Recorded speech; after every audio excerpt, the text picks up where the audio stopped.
हुगली जिले के हरिपाल ब्लॉक तृणमूल कांग्रेस की पहल पर ईद के शुभ अवसर पर राज्य मंत्री बेचा राम मन्ना और हरिपाल विधायक डॉक्टर करबी मन्ना ने हरिपाल लोक मंच पर हरिपाल ब्लॉक के 15 क्षेत्रों से आए 2500 अल्पसंख्यक माताओं और भाइयों बहनों को नए कपड़े उपहार में दिए। राज्य मदरसा विकास बोर्ड के प्रवक्ता सज्जाद हुसैन, पंचायत समिति अध्यक्ष चंद्रा ढोले, अधिकारी और अन्य गणमान्य उपस्थित थे। मंत्री बेचा राम मन्ना ने क्या कहा, ये सुनते हैं।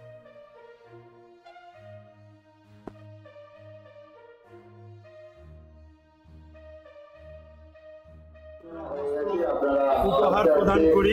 আজকে অনুষ্ঠান ছিল, এখানে প্রায় 2500-এর মতো মানুষকে আমরা বস্ত্র তুলে দিলাম, লুঙ্গি গেঞ্জি পুরুষদের জন্য এবং মহিলাদের জন্য। সামনেই সেই উপলক্ষে দেখা যাচ্ছে মন্ত্রী এবং বিধায়কের পাশাপাশি সম্প্রীতির বার্তা, কি সেই সম্প্রীতির বার্তা হিন্দু পুরোহিতরাও সেই জায়গায় তুলে দিল মুসলমান ভাই বোনেদের, কি বলবেন? দেখুন, এটাই হচ্ছে পরম্পরা, বাংলার ঐতিহ্য, ধর্ম যার যার উৎসব সবার।